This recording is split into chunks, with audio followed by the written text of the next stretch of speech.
Well,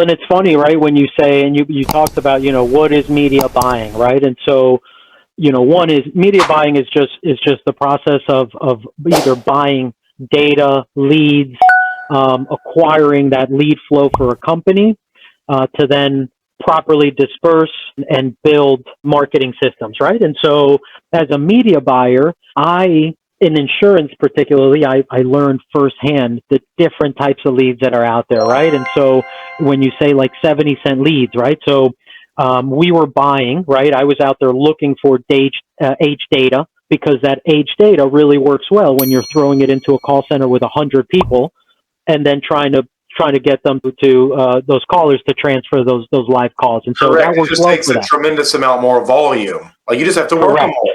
But don't tell me Correct. all these. A 70-cent lead is not the same value as a $70 lead. No, absolutely not. The 70-cent lead, you need 10,000 of them. The $70 lead, you need 10 of them, right? And so, it's You can something like spend that. time And or so, money. You choose which one. that's right.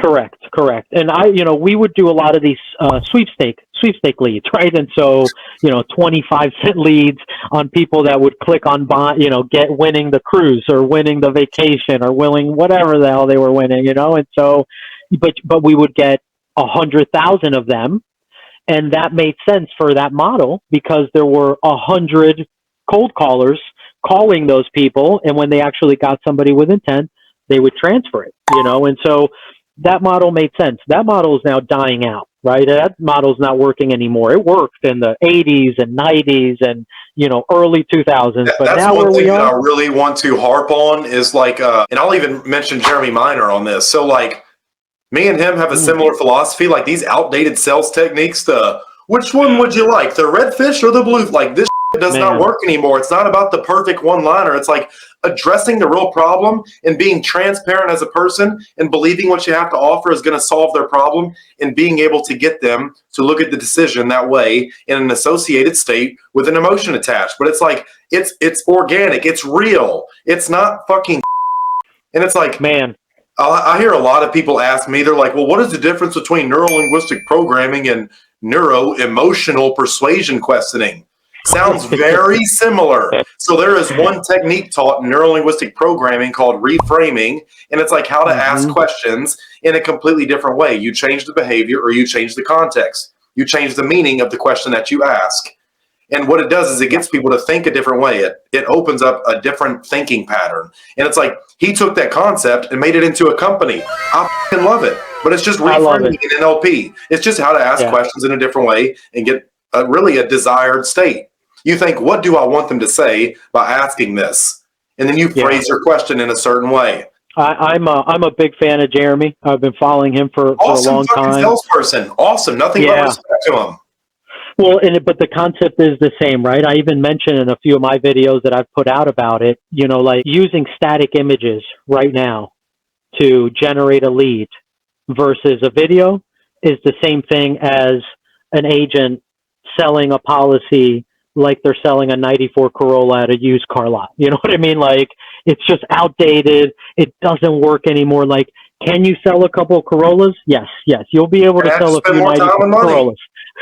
Right. But is that like the ideal way to be doing this? No, absolutely not. And so that's the difference, right? And so that course just provides everything. I provide everything for that person. And my thought of it was, an agent that's just starting off, or an agent that needs to generate leads, sitting through a 10, and you and I have talked about this, sitting through an 8, 10, 12-hour course is just building more pressure for that person on making money, right? Because that's number one, what they need to figure out is, how do I start generating money?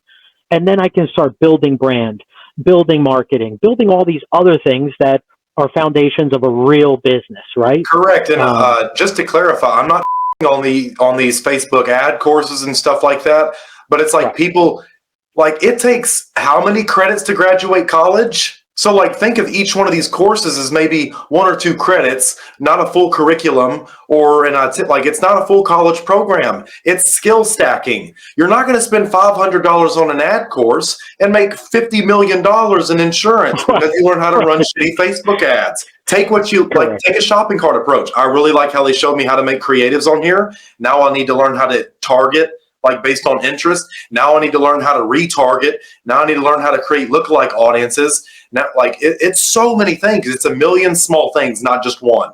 So it's just the expectation of it. But these people, like, I don't like how they sell it for the most part. I don't like how they sell it. I think it's very disingenuous, and it's just trying to take money. Yeah, for me, it's about, look, this program gets leads going for you and gets your foot in the door on understanding the concepts of video ads, how to properly engage, how to properly target. And then it's just a stepping stone, right? That then allows you to build your socials, brand yourself, and duplicate that same system when you're trying to build organically, right? Which for me is one of my principles, right? Like I run ads all the time to get leads, but I'm also posting all the time organically because in 2-3 years, I want to look back and be a presence, right? I want somebody to look me up and say, wow, this guy's been doing it. This guy is present. This guy's an expert in what he's doing. And so to do that, you're not going to achieve that by just buying leads. you need to be building your brand. Branding is like people say, time is money. I would argue against it. I'd say attention is the most important currency that you can have. If you have all the time in the world, no eyeballs on you, your time isn't worth very much. I'll tell you that. But it's like, I want to tell the audience kind of what separates you from all these ad courses just based on what I've seen. You're actually producing at a high caliber level consistently for the last year. And the videos have proven themselves. So it's like the fact that you have a media buyer skill set and that you can just give them a system that already works. It's not you're teaching them to create all these creatives that might or might not evoke an emotional response and create problem awareness and an emotion, but it's like you're selling yourself pretty much, and that system already works.